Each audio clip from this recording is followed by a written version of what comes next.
Este é Tomernak. E você tem pequenas verrugas nas pálpebras, nas axilas ou nas dobras da pele? Eu vou te dizer se isso é uma verruga mole, uma verruga comum ou algo perigoso. Vamos revelar a causa principal, o grande segredo e como resolver esses problemas em casa. E nós vamos começar agora mesmo. Verrugas moles podem ser algo muito assustador. Elas podem ser muito comuns, mas eu vou te contar o grande segredo por trás disso. Também vamos te mostrar dicas e truques para começar a cuidar disso em casa. Ei, você pode vir consultar um médico como a gente, e é relativamente fácil cuidar disso. Mas é importante identificar e resolver a causa subjacente, pois pode indicar problemas maiores além dessas pequenas verrugas. Verrugas são causadas por fatores genéticos em uma pequena parte das pessoas. Se sua mãe e seu pai tinham, você tem um pouco mais de chance de ter também. Existem algumas ligações com um vírus chamado papilomavírus humano. Existe uma preocupação questionável aqui. Não é a principal causa, é uma causa menor. O papilomavírus humano causa verrugas, que às vezes podem ser confundidas com pequenas saliências na pele. Este gráfico é muito importante. Mostra um calo, olho de peixe, verruga e uma pequena saliência de pele. Um calo se forma por pressão constante. Olho de peixe é pressão localizada sobre uma glândula sudorípara. Verruga é causada pelo papilomavírus humano. À esquerda você vê que um calo é uma superfície larga e plana. No centro, o olho de peixe é uma substância dura e semelhante à pedra. Uma verruga à direita rouba seus vasos sanguíneos, pois é um vírus estranho invadindo e tomando seu fluxo sanguíneo. Uma verruga mole, por outro lado, é bem elevada, quase não está conectada à pele.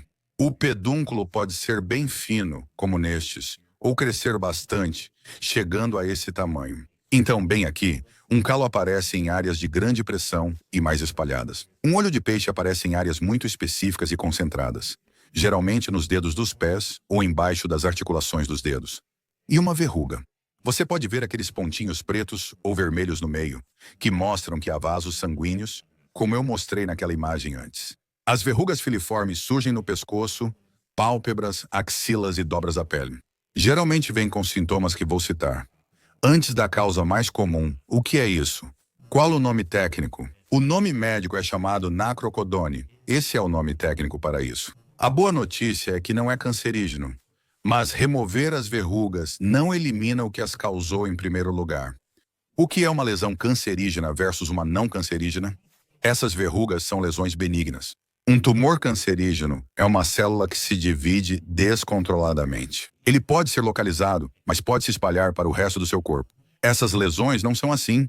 Eu vou explicar. Quando procurar um médico e quando algo pode se tornar cancerígeno, mesmo que seja raro, descubra o segredo. As verrugas cutâneas crescem devido à síndrome metabólica e à atividade.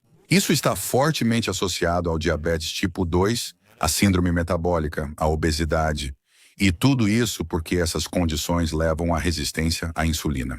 À medida que seu corpo tenta colocar mais insulina na corrente sanguínea, ela não é tão eficaz para que certas células do seu corpo absorvam o açúcar do sangue. É assim que o diabetes tipo 2 se desenvolve. As verrugas cutâneas estão relacionadas a isso porque essas vias metabólicas levam à hiperatividade.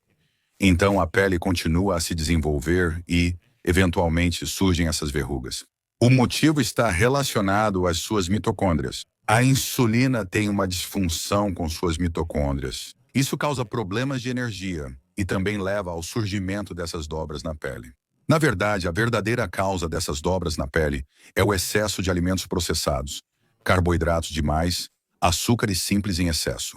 Você começa a jejuar, começa a fazer dietas cetogênicas. Pólipos de pele. O motivo está ligado às suas mitocôndrias, como a maioria das pessoas responde. Alguns estudos dizem que pode haver um componente viral, pode ser genético, mas novamente é uma quantidade menor de casos. Pólipos de pele são mais frequentes em mulheres, especialmente com níveis elevados de estrogênio, já que mais gordura pode aumentar esse hormônio. Quando você deve procurar um médico? Existe um método chamado A, assimetria, B, bordas, C, cor, D, diâmetro, E, evolução. Quando analisamos lesões de pele, podemos usar esse método para saber se são cancerígenas. Explicarei isso em seguida.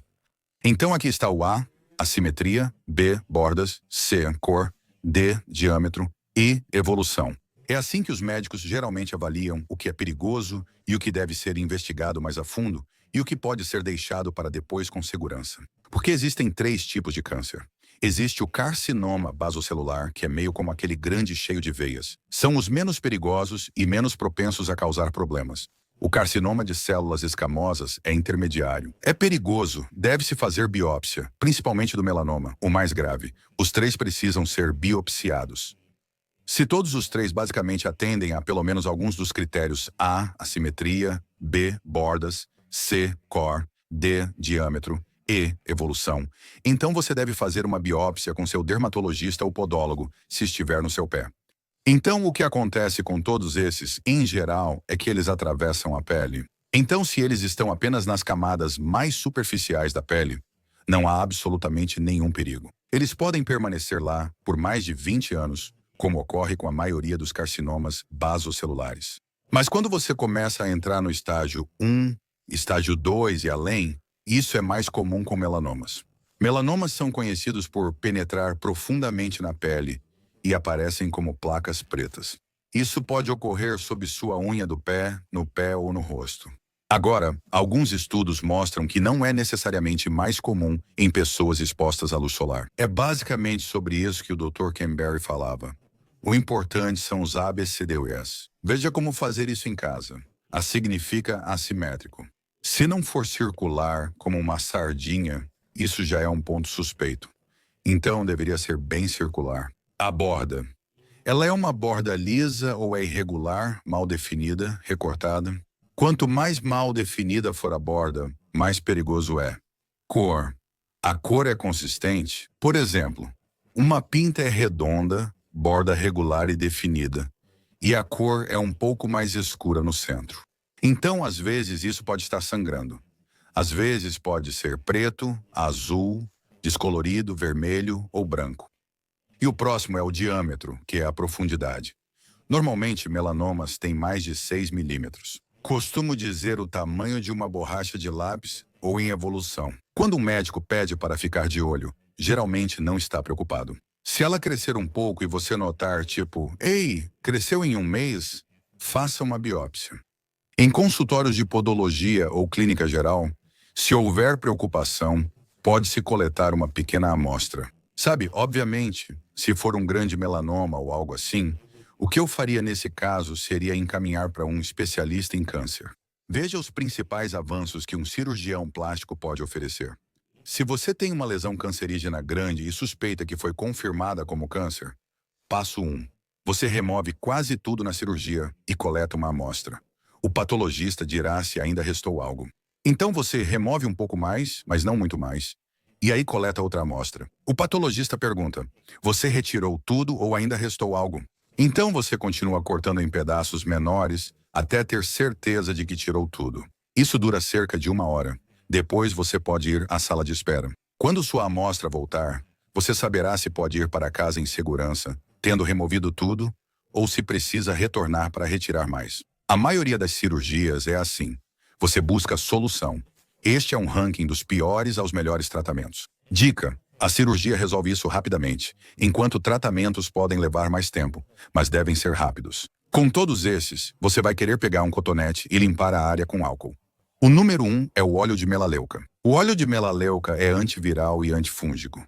Sempre menciono isso em meus vídeos sobre unhas e pé de atleta. O óleo de melaleuca funciona bem. Basta diluir e aplicar com um cotonete na pele ou verruga. Lave a área, use o cotonete para aplicar o óleo de melaleuca e cubra com curativo durante a noite. E por várias noites seguidas, a verruga geralmente seca e cai.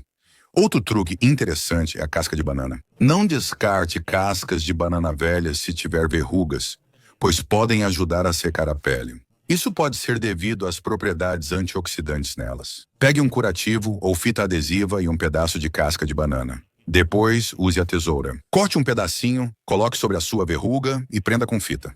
Faça isso toda noite antes de dormir, até que a verruga caia. Vinagre de maçã. Limpe a pele. Pegue um cotonete. Passe esse vinagre de maçã na verruga e, basicamente, essa verruga vai cair. Faça isso por apenas 15 a 30 minutos. Então, enquanto você assiste a um episódio da Netflix ou algo assim, coloque um pouco de vinagre de maçã, Coloque um curativo e repita isso por algumas semanas. A verruga realmente cai gradualmente.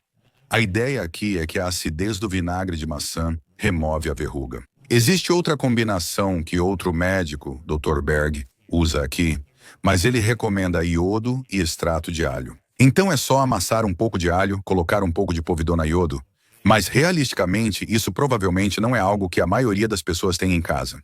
Isso pode levar semanas, ser rápido ou a verruga secar e cair, mas às vezes demora mais. As verrugas cutâneas diferem das comuns. Existe alguma ligação com o papilomavírus humano nas verrugas cutâneas, mas essencialmente as verrugas comuns são muito mais resistentes. Percebo que a maioria dos casos some antes de me procurarem, mas às vezes precisamos cortá-las com um bisturi e aplicar algum medicamento, como crioterapia, como ácido.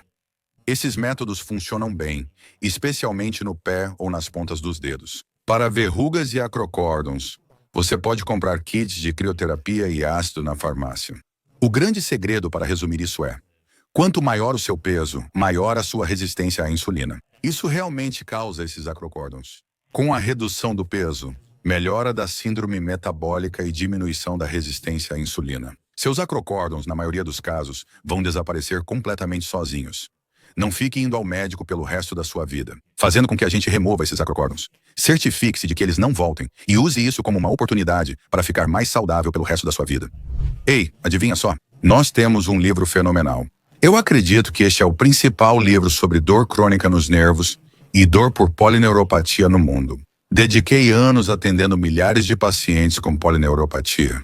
Trabalhei com grandes cronologistas diabéticos, médicos e neurologistas na elaboração deste livro. Temos um código de desconto para vocês. Inscrevam-se na nossa lista de e-mails e recebam o livro abaixo.